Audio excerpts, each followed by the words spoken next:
in Wuse too to continue fighting. Okafor insisted that he had nothing against the person of Peter Obi, but maintained that the former governor was in the faction of the party whose leadership was allegedly not recognized by the Labour Party's constitution. He maintained that the constitution of the party recognizes him as the acting national chairman of the Labour Party following the sacking of its late chairman, Abdulkali Abdulsalam. You are watching the news on Atlantic Television Network. Still ahead, business report from our Lagos studio.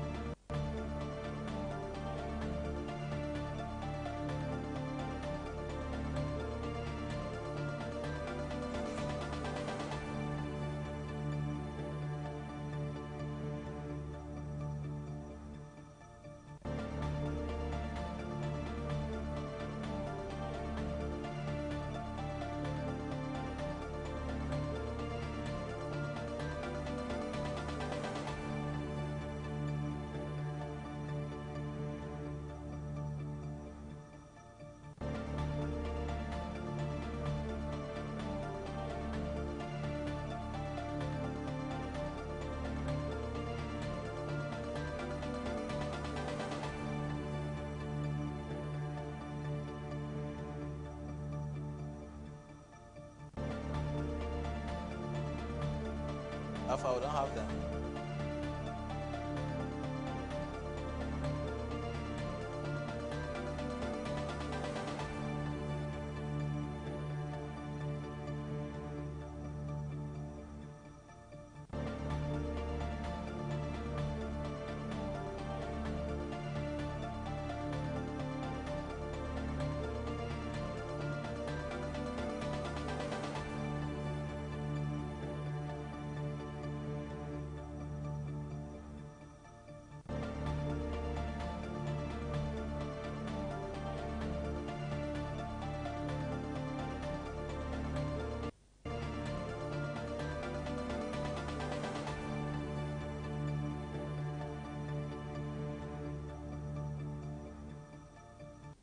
Apologies, we could not bring you the business news.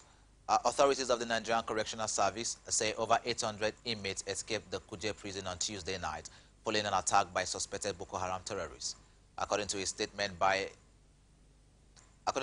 on Wednesday by the Chief Superintendent of Corrections, Omar Abubakar, a total of 879 inmates escaped from the facility.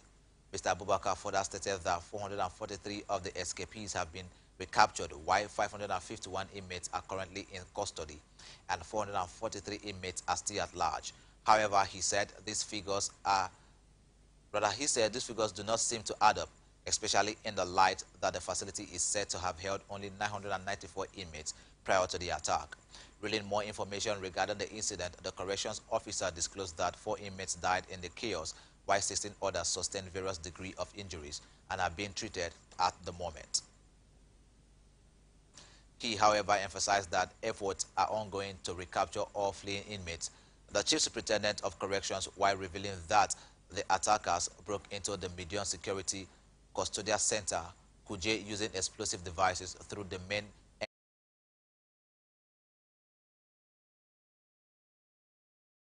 Security and Civil Defense Corps attached to the custodial center and left 3 other personnel of the Nigerian Correctional Service seriously injured. Regarding the welfare of the embattled police officer DCP Abba Kyari and other VIPs held in the facility, Mr. Abubakar said these individuals did not escape during Tuesday's attack. President Muhammadu Buhari on Wednesday swore in 7 new ministers who have been screened and confirmed by the Senate. He urged the new ministerial appointees to consider their emergence as a call to duty that demands diligent service to the nation. Those sworn in are Henry Iko Abia, Omana Okon Omana Akwa Ibom, Udi Udum Rivers, Ademola Adegoroye Ondo, Omar Ibrahim El Yakub Kano, Goodluck Nana Opia Imo, and Ekwa Manaka Nkama Ebonyi. The new ministers replaced those who resigned their appointments to contest for various elective offices during the 2023 general elections in April. Before the council meeting, a minute of silence was observed in honor of the outgoing Secretary General of OPEC, Mohamed Bakindo, who died on Tuesday evening, hours after meeting with Buhari. The Ministry of Science, Technology and Innovation has bemoaned the lack of affordability of assistive technology to ease the living condition of people with disabilities in Nigeria. The Permanent Secretary of the Ministry, Monilola Udo, lamented this on Wednesday in Abuja at the National Dialogue on Adoption of Assistive Technology entitled Investing in Assistive Technology for Persons with Disabilities, Promoting Equity, Independent Living and Participation. Correspondent Matthew Atungu has the rest of the story. In her keynote address, the Permanent Secretary, Federal Minister of Science, Technology and Innovation, Monilola Udo, representing the Honorable Minister of the Ministry, decried the lack of national assistive technology policy and program, which according to her would enhance the living condition of people with disabilities, adding that the assistive product industry is only limited to serving high-income markets.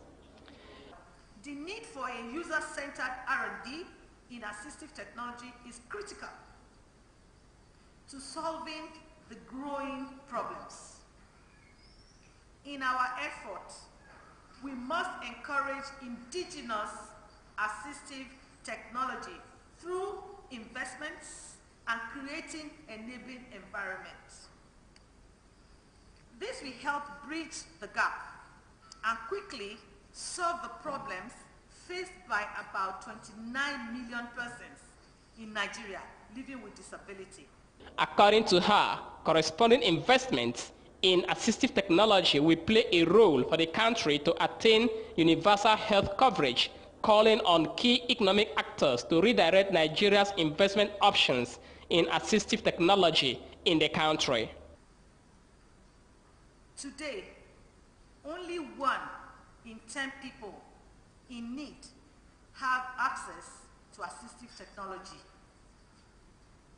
due to very high prohibitive costs and a lack of awareness, lack of availability, lack of trained personnel, lack of right policies, and lack of adequate financing. Speaking on the areas of plan, budget, finance, and policy, the Deputy Director in the Federal Ministry of Finance, Budget and National Planning, Zainab Bisagi, representing the Minister of Finance, said the ministry has over time captured the level plan for the vulnerable in the Nigerian society. Actually, on the plan, I would say the Ministry of Budget and National Planning has been able to capture to a relatively good level the aspect of plan for the vulnerable in the society. It is left for us in this podium to begin to look at the kind of technology and assistive measures we can, embed under the plan considering care for the vulnerable. On the social protection policy also, we have the issue of social assistive systems. This also would be an umbrella where the assistive technology issue can come on board, and we'll begin to talk about how we can go further and map out strategies of ensuring that activities that are related to this assistive technology are well captured in our 2021-2025 Million Development Plan, which all of us are aware of. In the area of finance, I would expect to begin to see a situation where we actually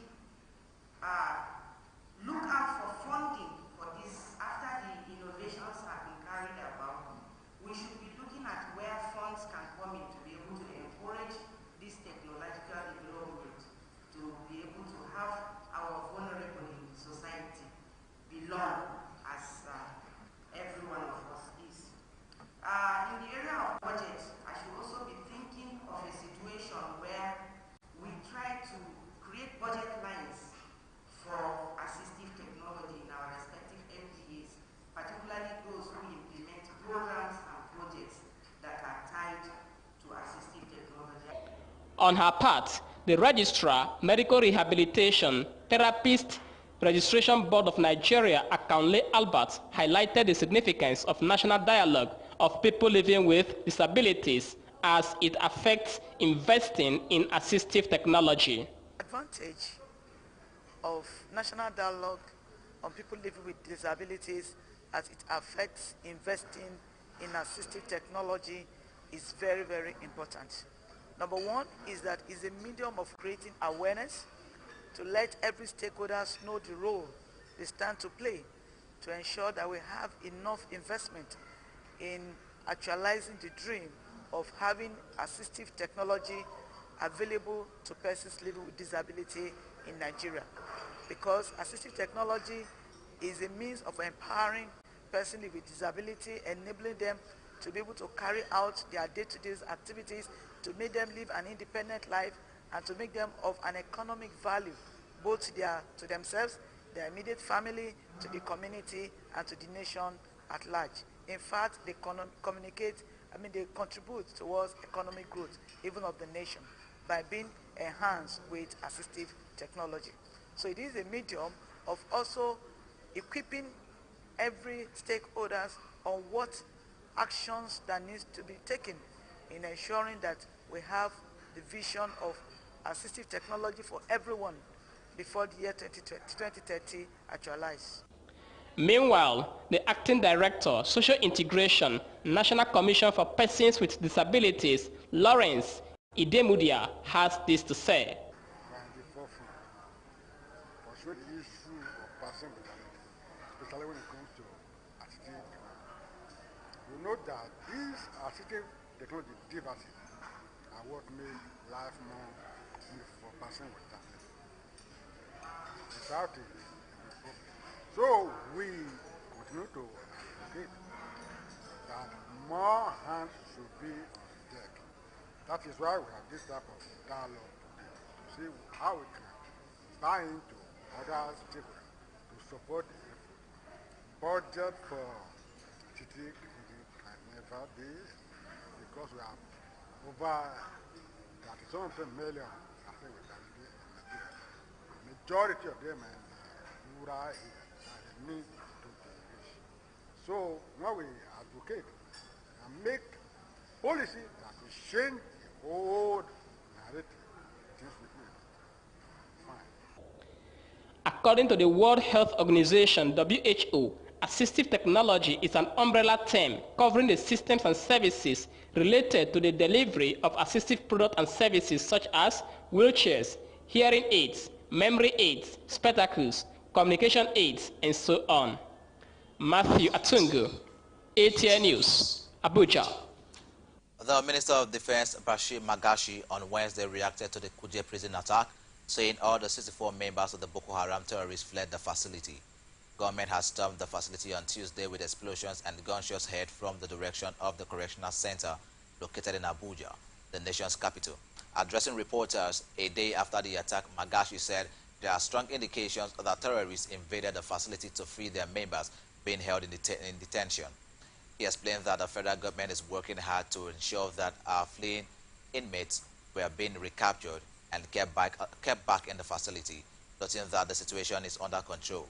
He said the correctional center could accommodate 994 prison inmates. The defense minister said the government has been able to track down 600 inmates who have been recaptured. Magashi stated further that before the end of today, many more inmates still hiding would be rearrested and sent back to the facility. The Public Complaints Commission, PCC, says it will not hesitate to punish anyone found wanting in breaking the country's law. The Chief Commissioner of the Commission, Abimbola Ayo Yusuf, who spoke in Abuja while reviewing his first year in office, said the PCC under his watch has improved on staff welfare, infrastructure, and was expanding the scope of the Commission's operation. Correspondent Matthew Atungu reports that Chief Commissioner said they have dutifully entered into a workable collaboration with INEC in the area of observing election that is being conducted by the electoral umpire during the election days in Nigeria. The Chief Commissioner, Public Complaints Commission, Abimbola Yusuf, in a press conference, who said the commission under his leadership has recorded commendable milestones, especially the approval by the Independent National Electoral Commission, INEC, to participate as an observer group during the last Ekiti State governorship election added that the commission will participate in the forthcoming Osun State governorship election, urging every eligible Nigerian to acquire his or her permanent voter's card to exercise their civic responsibility in the 2023 general elections. Highlighting our performance index so far, let me start by informing this wonderful gathering that under my leadership and with the unalloyed support of my esteemed other 37 federal commissioners of this commission, we have dutifully entered into a workable collaboration with Independent National Electoral Commission, INEC, especially in the area of observing elections that is being conducted by the electoral umpire under election days in Nigeria. It is now on record that INEC recently gave its approval to PCC to participate as an observer group during the last Ekiti state governorship elections, which took place on the 18th of June 2022. In addition, let me inform you that Public Complaints Commission shall actively participate as an observer group also in this upcoming Osun State governorship elections, which will come up on the 16th of July 2022. Furthermore, the Nigerian Ombudsman Institution shall also serve as a significant observer group in the forthcoming 2023 general elections. We are whereby appealing to all eligible Nigerian voters to quickly get their personal voters card to enable them patriotically exercise their civic rights in order to exactly determine who and who will govern them in the next political dispensation called 2023. According to him, the Commission will not hesitate to deal decisively with anyone found guilty of any offense in the country, appealing to the National Assembly and the executive arm of government to prioritize the Commission's annual budget. I announce to all Nigerians and residents of the country that an enforcement unit has now been created and established in the Commission in order to really have teeth to actually bite against any recalcitrant respondent at this as it relates to our summons. I can personally recall that in the past, some certain respondents flagrantly abused and also outrightly declined to honor the so-called subtle invitation of the Commission. In the past years, which is against the spirit of achieving a quick and amicable solution of complaints at our disposal. Let me hereby seize this veritable medium to make it clear, with a sound warning, to all the potential recalcitrant respondents that the Commission is now ever ready to use the full wrath of the law to deal with respondents who willfully fail to honor the Commission's summons. Henceforth, I also want them to know that we have been granted mobile course approval that was given by the Chief Judge of FCT. So like for this development, let me thank the Inspector General of Police, Mr. Baba Alkali, and his able officers of the force across board for their effective collaboration in this enforcement initiative and necessary action. We shall together, both Public Complaints Commission and the Nigerian Police Force, sustain this drive at all times whenever it is necessary. The National Assembly, both chambers, they have passed our new act. It has gone past the Senate, gone past the House of Reps, and is now running through the state assemblies. So in no distant future, you would have Public Complaints Commission with added functions of whistleblowing, and this I can tell you we've not had in the past almost 50 years of this commission being in existence. So with this, we have a new act, we will have a new act coming up with new powers. Matthew Atungu, ATN News, Abuja. President Muhammadu Buhari says he is disappointed with the intelligence system and utilization at the Medium Security Custodial Center, Kuje, in Abuja.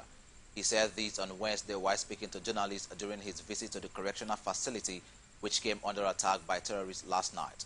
Soon after he arrived at the facility, the president was briefed about the attack by the permanent secretary at the Ministry of Interior, Dr. Shuab Pegore, and the Controller General of Nigerian Correctional Service, Haliru Nababa.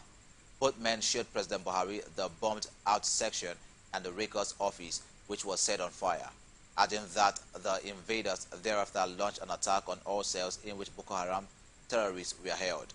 He was also appraised that at the end of the attack, none of the 63 terrorists were accounted for, but the records were not lost because they had been backed up. The president was also informed that the security forces have recaptured 350 of the escapees, while about 450 others were still unaccounted for, and that rapid work was on the way to recapture them. According to Shehu, President Buhari, like most Nigerians, was shocked by both the scale and audacity of the attack. The African Refiners and Distributors Association has described as shocking the passing away of the Secretary General of the Organization of Petroleum Exporting Countries, OPEC, Dr. Mohamed Sanusi Bakindo. Executive Secretary of ARDA, Anibo Kraga, who was also mourning Bakindo as they both served in the top management at the Nigerian National Petroleum Company at different times, in a statement on Wednesday described Bakindo as a global energy icon whose magnificent legacy would never be forgotten. Bakindo died in the late hours of Tuesday at age 63 in Abuja, Nigeria. Kraga noted that Bakindo would be remembered as a global energy icon who worked assiduously to strengthen the worldwide energy market at a critical time and successfully ensured the stability of the global economy, even during the unprecedented turmoil of the COVID pandemic and other shocks. The Federal Inland Revenue Service, the Institute of Chartered Accountants of Nigeria, in collaboration with the Association of National Accountants of Nigeria and the Chartered Institute of Taxation of Nigeria, is set to sign and implement a memorandum of understanding on the standardization of tax practices and its regulation in Nigeria. The Executive Chairman, Federal Inland Revenue Service, Mohammed Nami, made this disclosure during an arbitration mediated by the FIRS, ICANN, and other professional bodies on the implementation of standardized tax practice in Nigeria. Our Abuja correspondent Neoma was there and has more details. The Federal Inland Revenue Service and the Institute of Chartered Accountants of Nigeria, in collaboration with other professional bodies of Nigeria, is set to sign and implement a memorandum of understanding on the standardization of practice and regulation of taxation in Nigeria. The Executive Chairman, Federal Inland Revenue Service, Mohammed Nami, noted that the regulation of tax practice is pertinent to settle tax compliance and help the service through quality representation of professional bodies to enforce efficiency in tax modes in Nigeria. Our meeting here is to deepen professional relationship among our foremost professional bodies, CIT, ACAN, and ANA. This is critical in the regulation of tax practice in our dear country and to further consolidate on the gains of an MOU that was signed the year 2021. We just to appreciate you now, because this has been overtaken by event, that we are going to have a meeting ground for implementation of an earlier signed MOU by the three bodies. FRS is taking this very seriously, particularly the implementation of the MOU, because of the far-reaching implication on tax compliance in our country. Meeting the three foremost professional bodies in Nigeria is exciting and homecoming for us, as more than 5,000 of your members are in our employment. Service is supporting these bodies by regularly sending members to annual conferences, mandatory continued professional development, and payment of annual subscription.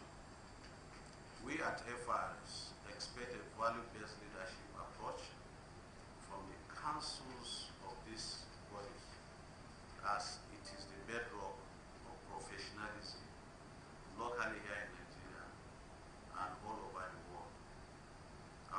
professional bodies need to speak on matters of tax policies and tax laws, especially on proposals to annual finance bills. We also urge you to help the service to deepen institutional framework, truth, quality reporting, and effective representation of clients by our professional colleagues. We need to stay tight in improving financial reporting to reduce the spread of copy and paste financial reporting system as we experience today in Nigeria. Speaking with the press, the President Institute of Chartered Accountants of Nigeria, ICANN, Mr. Tijani Musa, said that the basis of the collaboration of those bodies was to ensure that technical competence is assured in optimizing the revenues of the federal government. It is simple. One, we are talking of building trust. Two, ethics of the profession. And three, we take that the technicalities and the technical competence is given. And finally, how do you optimize revenues to the federal government? This is basically what we are here for, and that's the basis of the collaboration. The President, Chartered Institute of Taxation of Nigeria, Adesina Adebayo, applauded the steps made towards developing the country using stakeholders as key players in order to get valid results. The reason for the collaboration is actually in terms of integrating and developing the profession. And you will realize that as stakeholders, in terms of issues of returns, we all hold certain things we need to do for a return to be valid. Midwife and actually ensure that this started last year and we are only moving to the next stage in terms of implementation. The President, Association of National Accountants of Nigeria, Dr. Kayode Olusola, assured that the collaboration would help the service delivery and ensure excellence as tax system keeps improving over the past few years. Improve the service delivery method, ensure excellence, not just in determining tax payable, but ensuring that it is paid, returns are filed. I want to say that in the past few years, the entire tax system has improved remarkably. We have seen so much efficiency. We're just contributing to it. We're all stakeholders in this, building trust, building collaboration, and we are most glad that we are partners in what is being done. We are here to cooperate, not just to compete, to build, not to destroy. And we want to set out a pattern for even other economies that we don't just have to protect our own professional turf.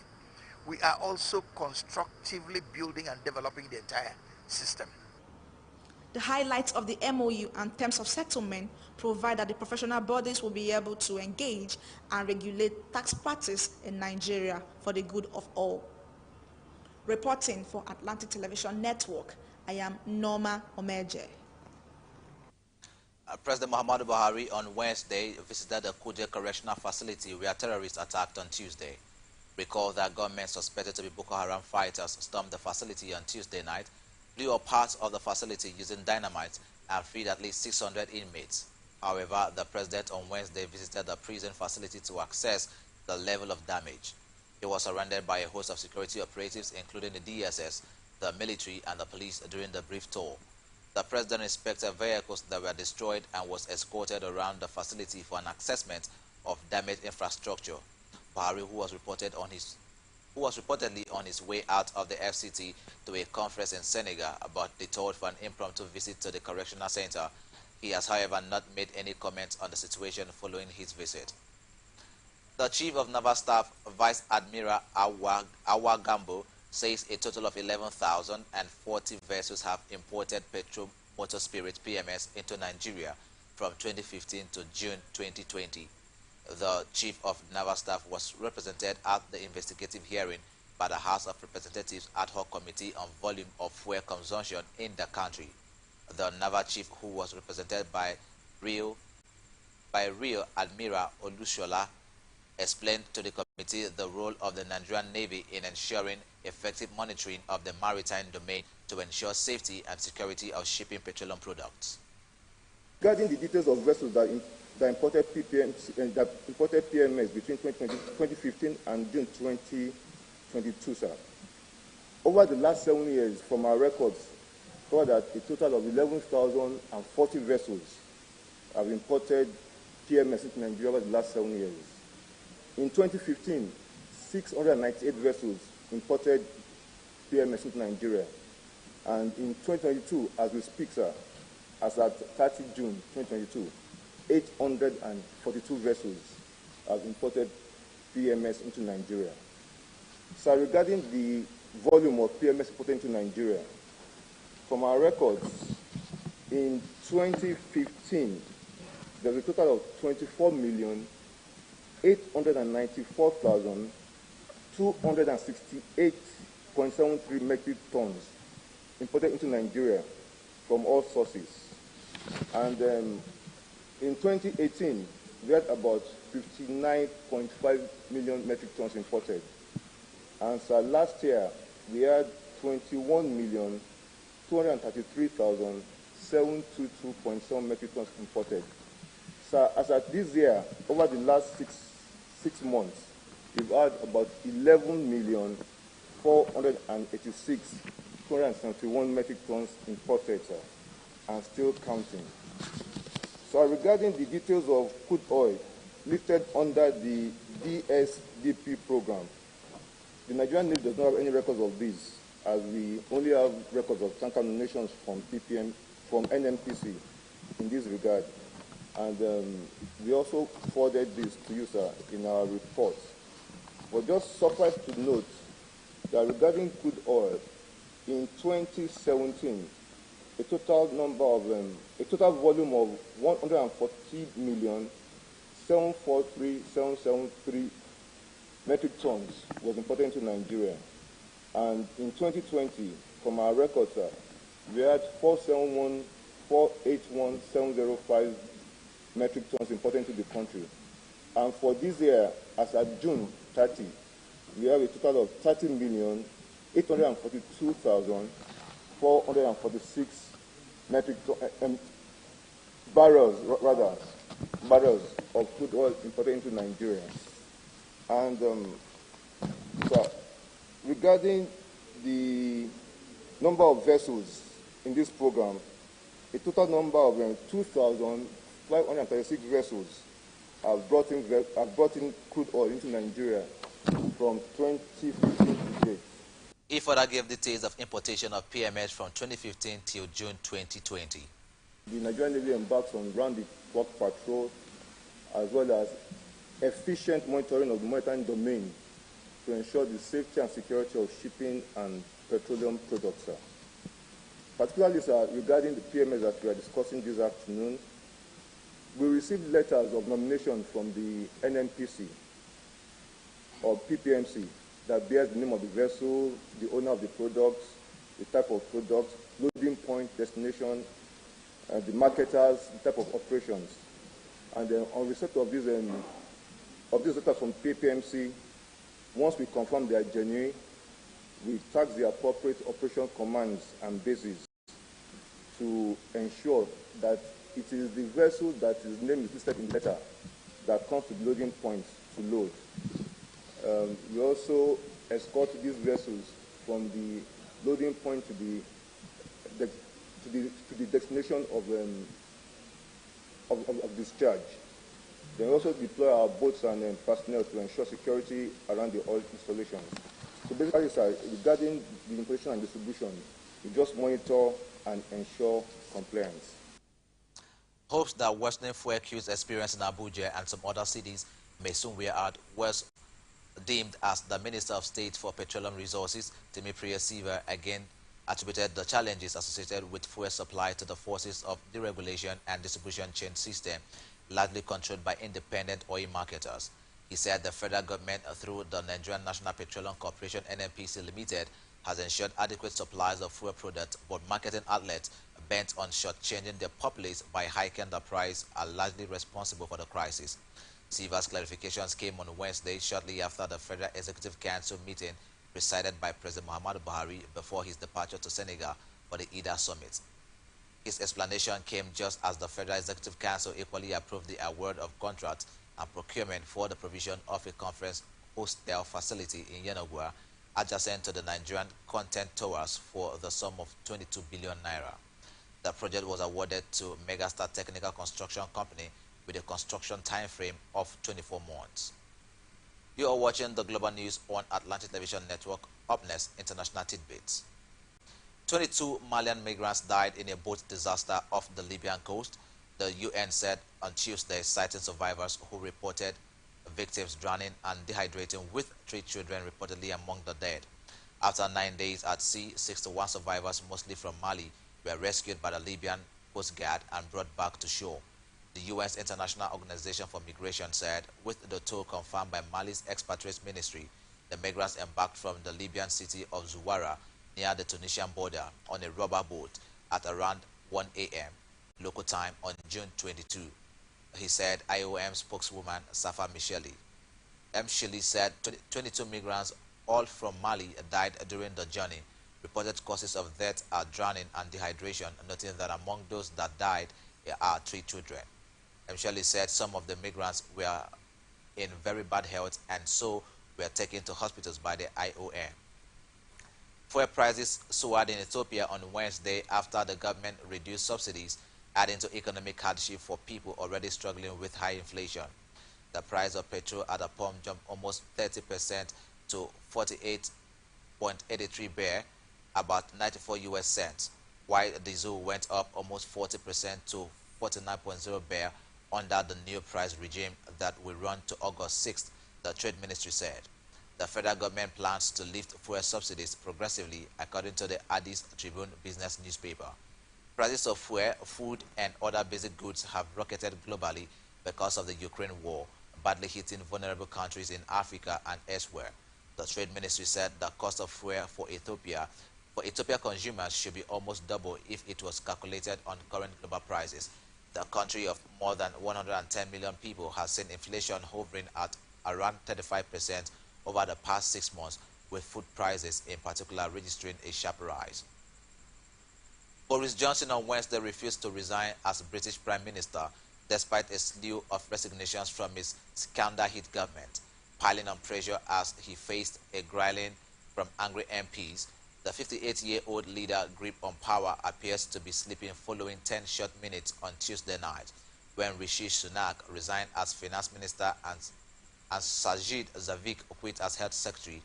Both said they could no longer tolerate the culture of scandal that has stalked Johnson for months, including lockdown, law-breaking in Downing Street that enraged the public. At the weekly section of Prime Minister's questions in Parliament, MPs from all sides rounded on Johnson, but brushing off calls to resign, he told MPs, frankly, the job of a Prime Minister is difficult in circumstances when you have been handed a colossal mandate is to keep going, and that's what I'm going to do. After the section, Javid urged other ministers to resign. The problem starts at the top, and I believe that it's not going to change, he said. More than 6,000 cases of monkeypox have now been reported from 58 countries in the current outbreak, according to the World Health Organization. The UN agency will reconvene a meeting of the committee that will advise on declaring the outbreak a global health emergency. The WHO's highest level of alert in the week beginning July 18th or sooner. Director General Tedros Adhanom told a virtual news conference from Geneva. At its previous meeting on June 27, the committee decided that the outbreak, which has seen cases rising both in the African countries where it usually spreads and globally, was not yet a health emergency. Around 80% of cases are in Europe, he said.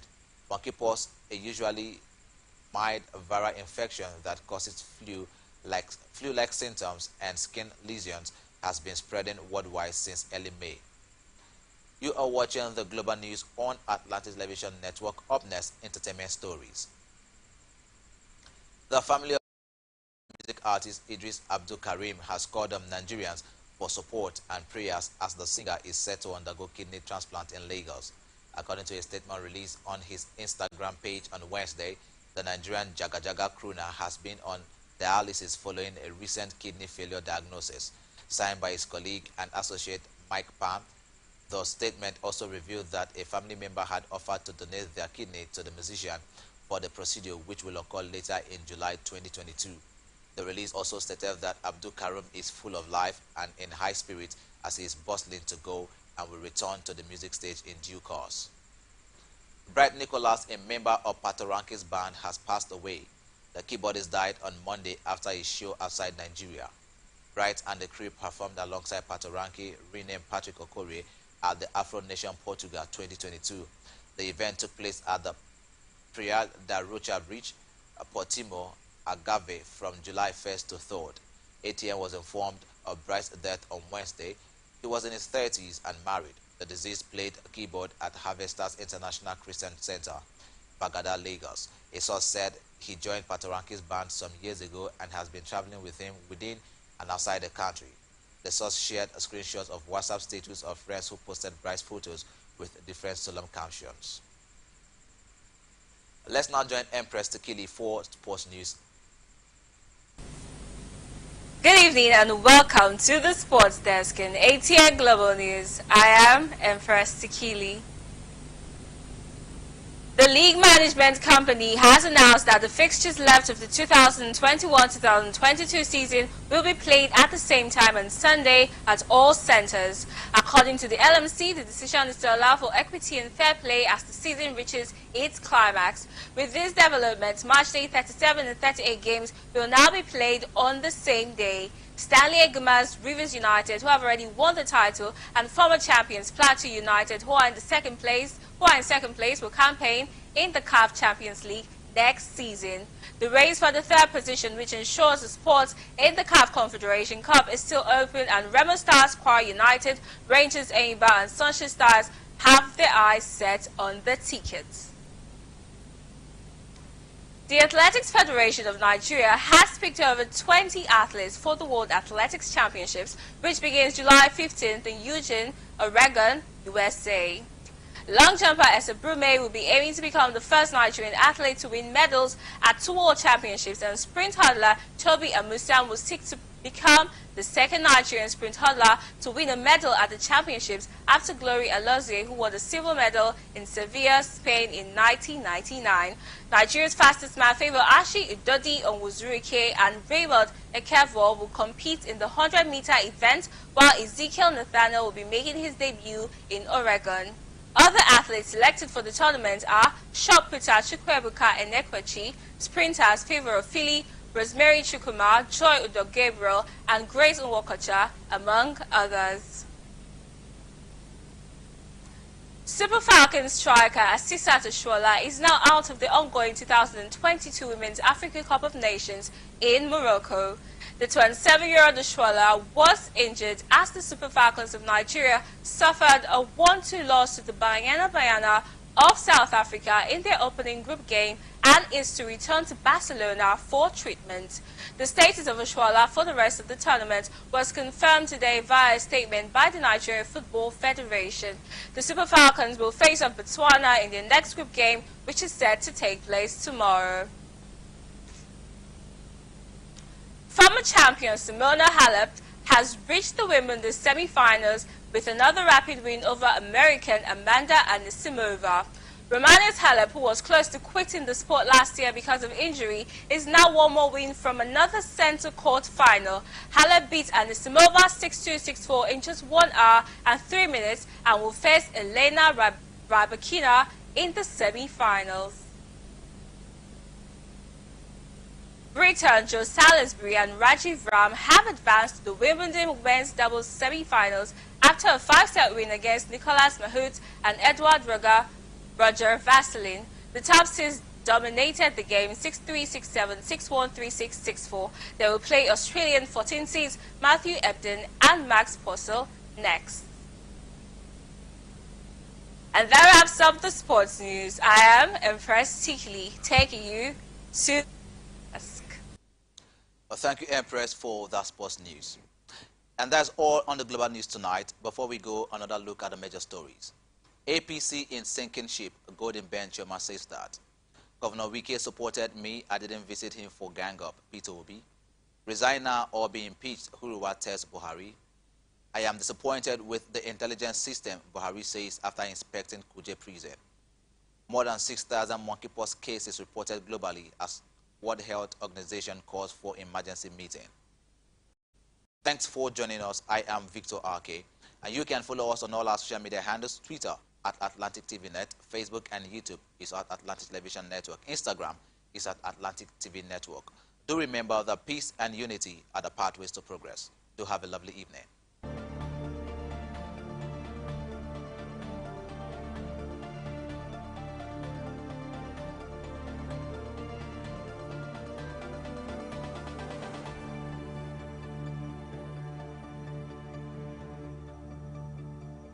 It's the people making the difference in our time on ATN Icons. Here, we present you legends celebrated for their heroism in different fields and serve as role models today. ATN Icons, showing every Sunday 8 p.m. to 9 p.m. on Atlantic Television Network, StarTimes DTH channel 194, ATN Live on Google App Store, Facebook Atlantic Television Network, YouTube Atlantic Television Network, Instagram Atlantic TV Network, Twitter Atlantic TV Net. For sponsorship 0810-634-1777. ATN Icons, celebrating the giants of our time.